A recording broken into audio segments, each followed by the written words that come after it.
বিসমিল্লাহির রহমানির রহিম। আসসালামু আলাইকুম। Welcome back to my channel. সবাইকে আবারও স্বাগতম জানাচ্ছি নতুন একটা রেসিপি ভিডিও দেখার জন্য। আজকে শেয়ার করব একই ভিডিওতে ভিন্ন রকম দুইটি নাস্তার রেসিপি। আশা করছি রেসিপিগুলো আপনাদের কাছে ভীষণই ভালো লাগবে। রেসিপিগুলো ভালো লাগলে লাইক, কমেন্ট, শেয়ার করতে পারেন এবং আপনি যদি আমার চ্যানেলে নতুন হয়ে থাকেন চ্যানেলটিকে সাবস্ক্রাইব করে অল নোটিফিকেশনটি অন করে রাখবেন এবং আপনি যদি অলরেডি কাজটি করে থাকেন আপনাকে অসংখ্য ধন্যবাদ। পুরি তো আমরা জীবনে অনেক রকমেরই খেয়েছি। আজকে তৈরি করব একদম ভিন্ন স্বাদের একটা পুরি রেসিপি। আমি আজকে পালং শাকের পুরি রেসিপি তৈরি করব। তার জন্য দেখুন এখানে আমি নিয়েছি কিছু কচি পালং শাক। চুলাতে আমি একটা ফ্রাই প্যান বসিয়ে তাতে পানি গরম করতে দিয়েছিলাম। পানিটা যখন ফুটতে শুরু করেছে সে পর্যায়ে পালং শাকগুলোকে দিয়ে দিয়েছি। পালং শাকগুলোকে নেড়ে চেড়ে 2 মিনিটের মতো ভাপিয়ে নিব। এ পর্যায়ে পালং শাকগুলোকে খুব বেশি ভাপিয়ে নেবেন না, 2 মিনিট ভাপিয়ে নিলেই হয়ে যাবে। এরপর আমি একটা শিলনোড়ায় পালং শাকগুলো নিয়ে নিয়েছি কিছু ধনিয়া পাতা, 2 টুকরা আদা, 2টা কাঁচামরিচ এবং 2টা রসুনের দানা, চাইলে পেঁয়াজও দিতে পারেন। সবকিছু ভালোভাবে বেটে নিয়েছি। এবার একটা মিক্সিং বোলে নিয়ে নিব 1 কাপ বা 1 বাটি ময়দা, পরিমাণ মতো লবণ, 1 চা চামচ সয়াবিন তেল। সবকিছু ভালোভাবে মাখিয়ে নিব। এ পর্যায়ে আমি দিয়ে দিব পালং শাকের বেটে রাখা সেই পেস্টগুলা।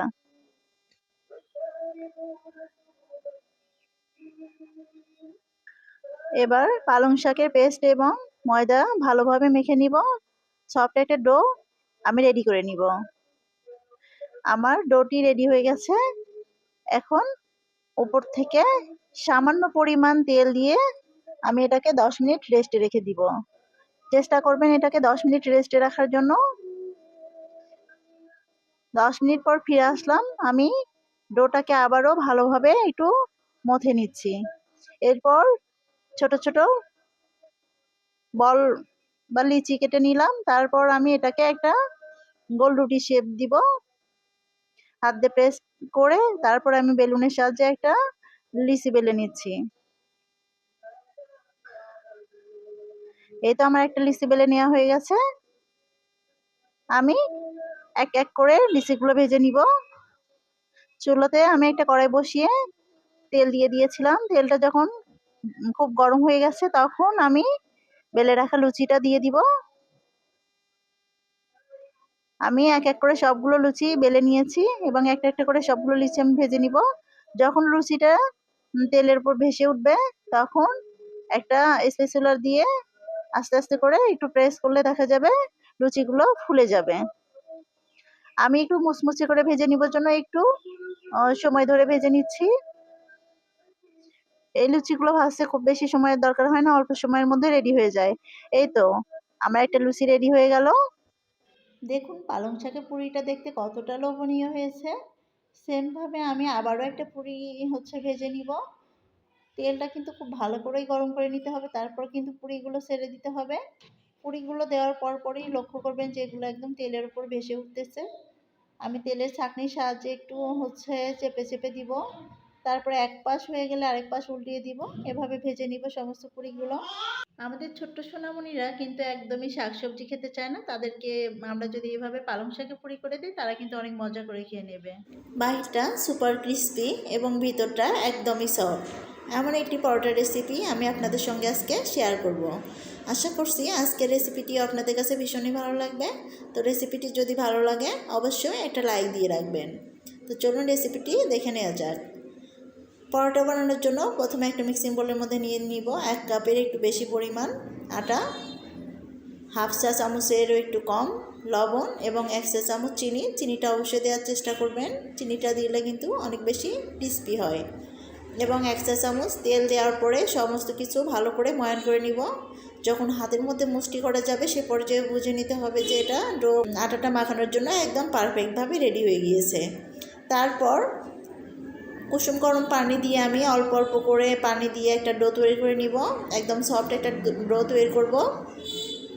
তারপর ডোটাকে আমি 4টা ভাগে ভাগ করে নিয়েছি।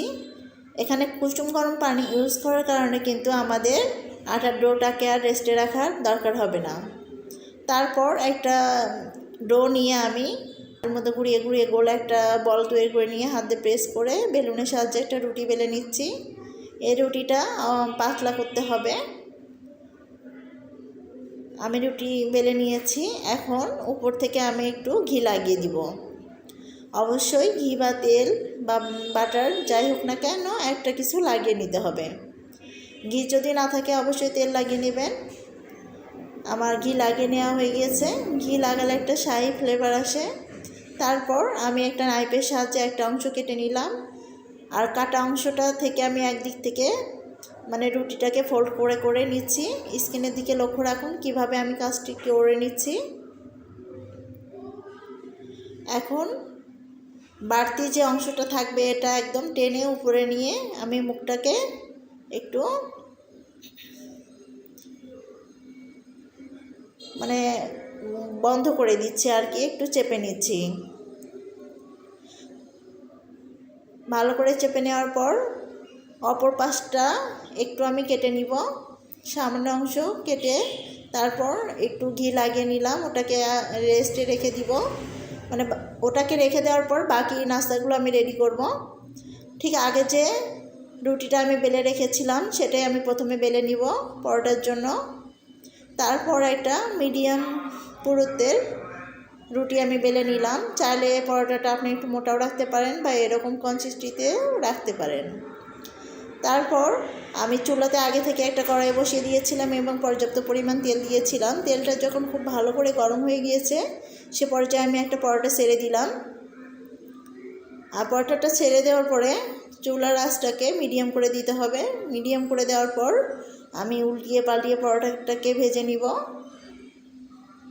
এই পরোটাটা আসলে খুবই টেস্টি হয়ে থাকে, একদম সফট, তবে বাহিরটা কিন্তু একদম সুপার ক্রিসপি।